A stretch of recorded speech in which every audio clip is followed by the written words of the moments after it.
Hello everyone, cooks and ব্লগসের আজকের ভিডিওতে আপনাদের সবাইকে স্বাগত।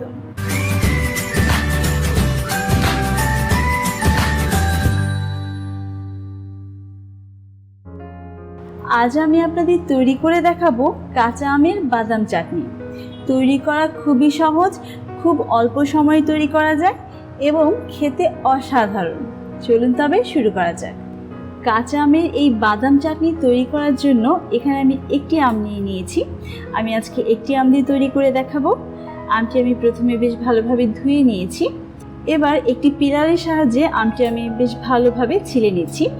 আমের গায়ে যেন এই সবুজ অংশগুলো না থাকে। যদি সবুজ অংশগুলো থেকে যায় তাহলে চাটনিটা বানালে কালো কালো লাগবে, দেখতে ভালো লাগবে না। এই জন্য সম্পূর্ণ সবুজ অংশ ফেলে দিতে হবে।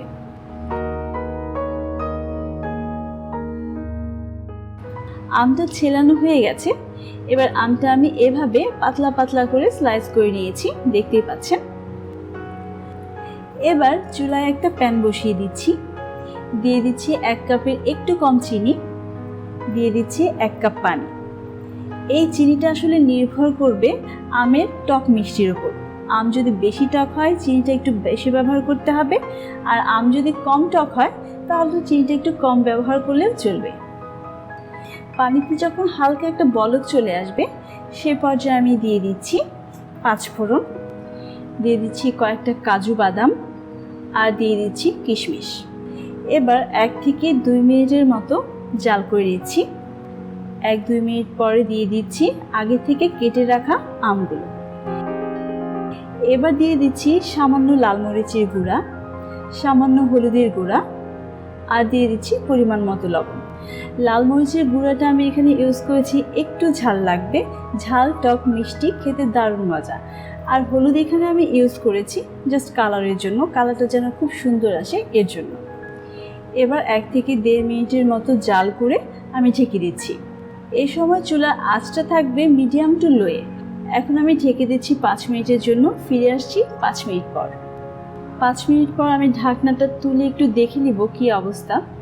এখন আম সেদ্ধ হয়নি আর পানিটা অনেকটা বেড়ে গেছে। এবার একটু নাড়াচাড়া করে আমি ঢেকে দিচ্ছি 10 মিনিটের জন্য।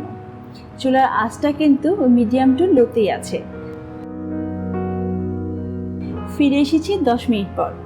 পানিটা অনেকটাই টেনে গেছে এবং আমগুলো বেশ ভালোভাবে সিদ্ধ হয়ে গেছে, দেখতেই পাচ্ছেন।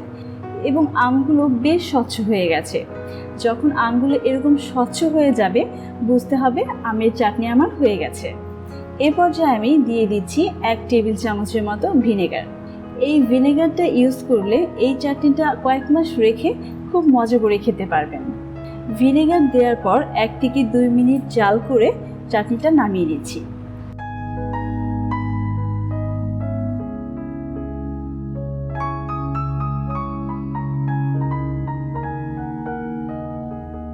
চাটনিটা ঠান্ডা হয়ে গেছে। এবার আমি আপনাদের সার্ভ করে দেখাচ্ছি। দেখতেই পাচ্ছেন দেখতে কতটা লোভনীয় হয়েছে, কালারটাও বেশ সুন্দর হয়েছে।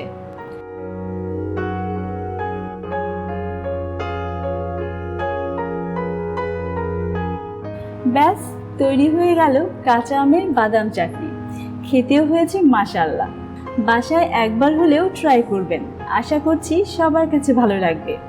আবার ফিরবো নতুন কোনো ভিডিও নিয়ে। আল্লাহ হাফেজ।